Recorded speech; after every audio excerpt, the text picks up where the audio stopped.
Good evening, ladies and gentlemen. Welcome to this evening's performance with Singapore Symphony Orchestra. Thank you and enjoy.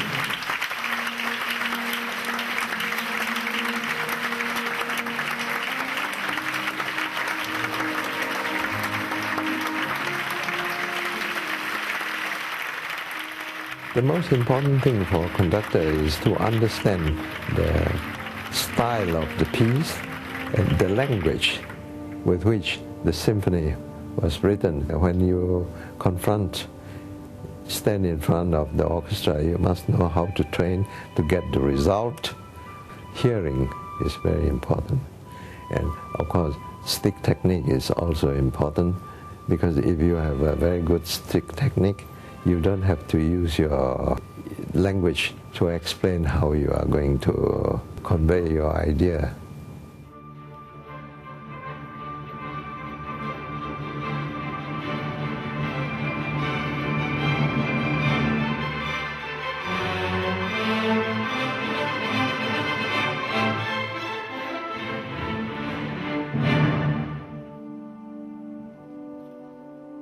I was born in Sumatra. My parents were teachers in a school. They were very good amateur musicians. They loved music, and they used to help me to listen to the recording and explain to me who was playing and point out those salient points about the technique of each individual musicians. I had a very pleasant memory about my childhood in Palembang, but unfortunately during the war and all this schooling business was suddenly interrupted. And after the war, and I have the opportunity to move to Singapore, where I continue to receive my junior school education at Hua Zhong Chinese High School. I also won the distinction ABRS and Berlin, and I was awarded a scholarship to go to London to study. And when I reached London, of course, my first intention was to join the conducting class at the Royal Academy, but I was told by the school authority that I have to complete my principal studies first. I must say that rejection then was correct, because I didn't have any proper music education in Singapore.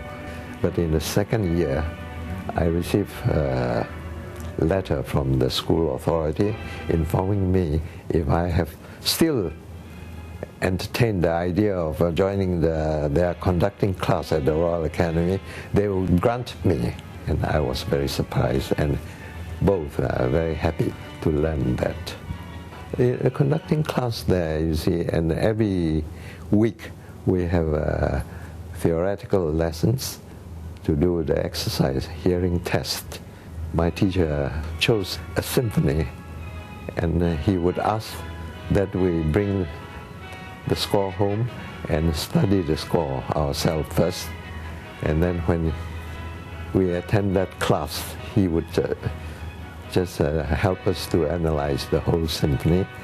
And we also at the same time have a technical exercise that with two piano, four hands, playing for example, Beethoven symphonies, and from 1 to 9, certain moment he will also emphasize from the point of view the harmony and structures of the piece. You see that those salient points that we really have to pay more attention. You know, living in a cosmopolitan city such as London, you see that the contact with the music was really very numerous.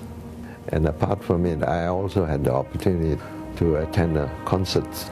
And after I finished my study at the Royal Academy, I happened to meet very famous Hungarian teachers, as well as a violinist, André Gertler, who liked me very much and suggested to me to come to Brussels to study with him, and gladly arranged everything for me to go to Brussels to study at the Royal Conservatoire of Music.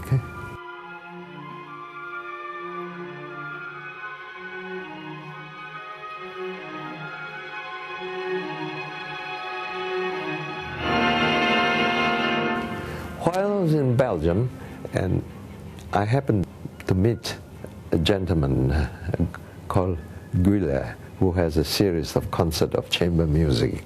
I went to see him and persuaded him to give me one concert, just to find out whether I was good enough to pursue this conducting career. He was very kind, and he gave me this opportunity, which I was very thankful. When we discussed the program, I said to him, you see, if I want to conduct this concert, I insist the Soldier's Tale must be included. But he was taken aghast, you see, and so he thought, well, you know, if I allowed you to include Stravinsky's Soldier's Tale, that means the cost of the concert would be very high, because he said I have to engage extra solo musicians to take part.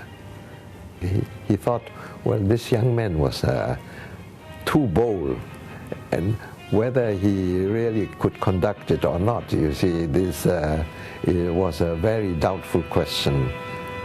Since he has that gut to suggest it, I may as well give him a chance. In that concert, I include the Soldier's Tale. And during that period, you see, in Belgium, the musical scene were dominated by one single person. That person was Marcel Couvelier, who was one of the founders of the Jeunesse Musicale movement. I invited him to attend this concert. After the first half, he came down and said to me that Eine kleine Musik, you see, was really very well performed. And he told me that, well, I will give you a concert next season. I conducted that first concert, a Belgian musical scene, and I have an opportunity to accept invitations coming from France, Scandinavian country, as well as from the Latin America. I have conducted Paris Société de Concert de Conservatoire, that orchestra, and afterwards I went to Sweden and Denmark and Norway, Oslo Philharmonic, also to South America, Argentina, Brazil, Uruguay, and Chile and Peru. Conducting in Greece, that was in 1968. I had the opportunity to conduct the Athens State Orchestras. I happened to settle myself in Greece, and people start to know me very well there. I have met also people, well-known composers, also opera managers and director. They would like to present, such as the Stravinsky's The Rake's Progress and Strauss' Ariane auf Naxos. These pieces which never performed before. I gave the first performance there.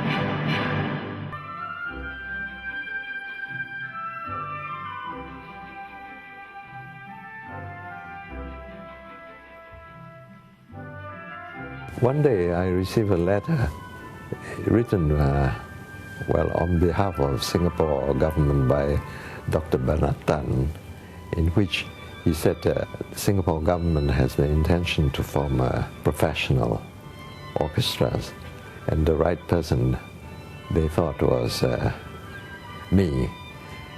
Of course, I was glad, so I asked if that orchestra is fully supported by government, or it was depending solely on the donation by the communities. And they told me that the Parliament has discussed the problem and agree that the orchestra should be formed.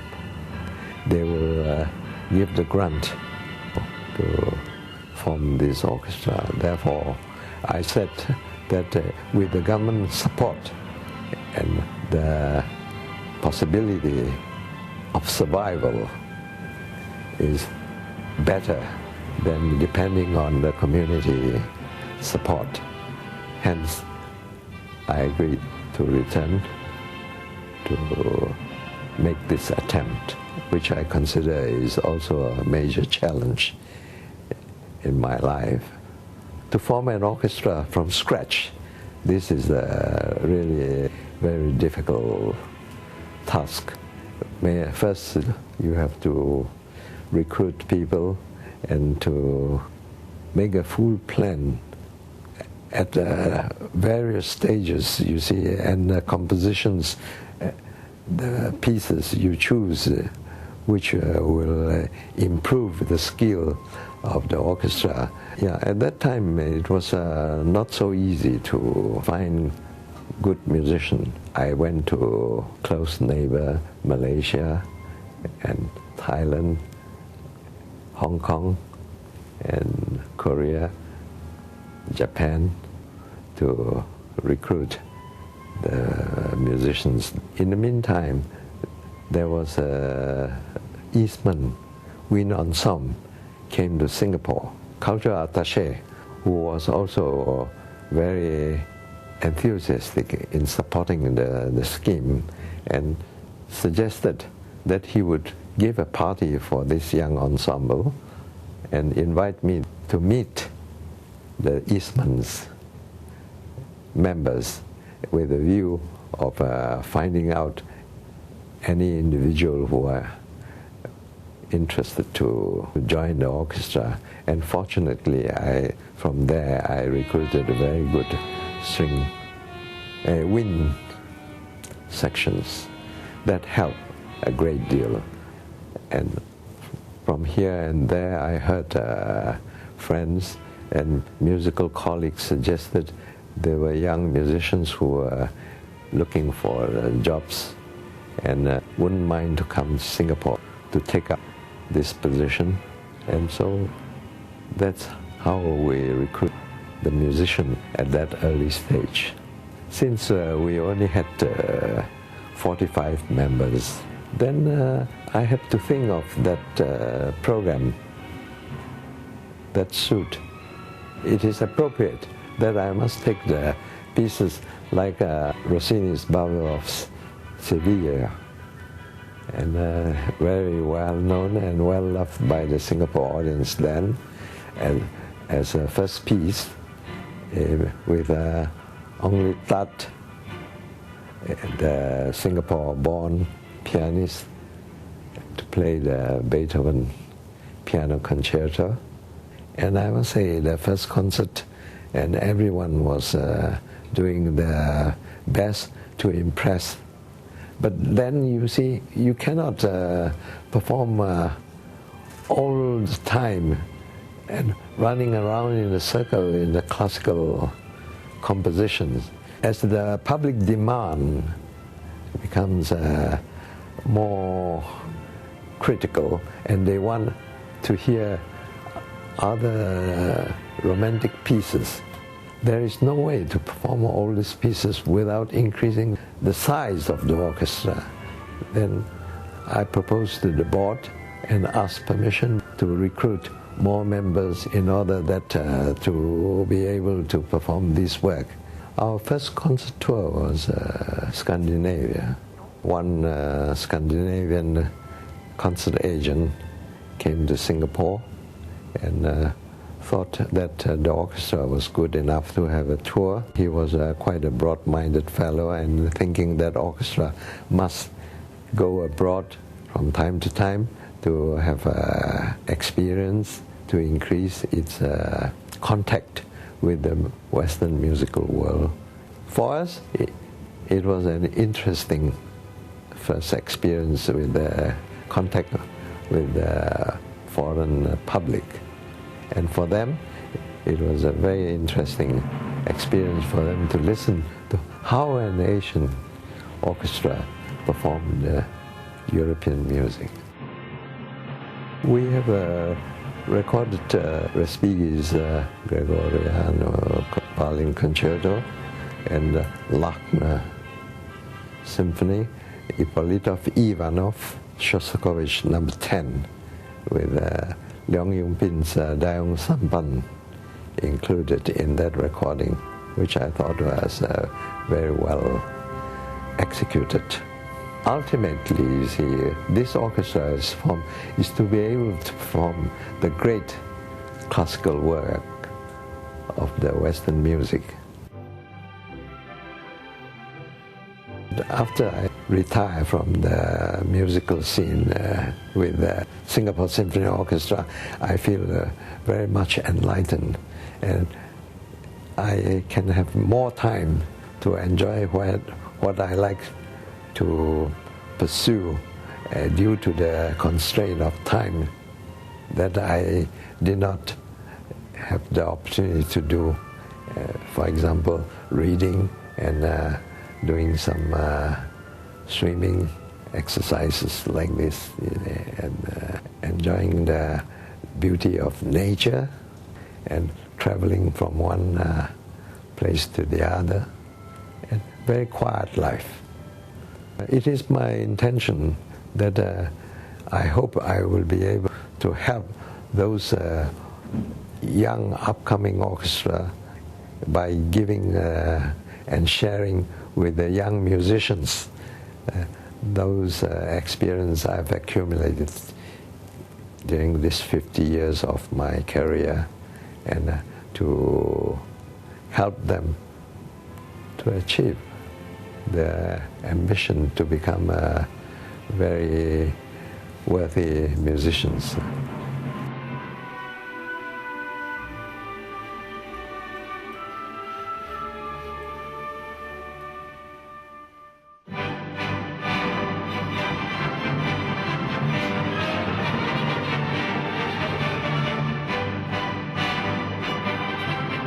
Personally, I think it was best playing they have put up for me during this week. I think they have performed very, very well, and I'm very pleased, you see. And the public so warm and touched me very much.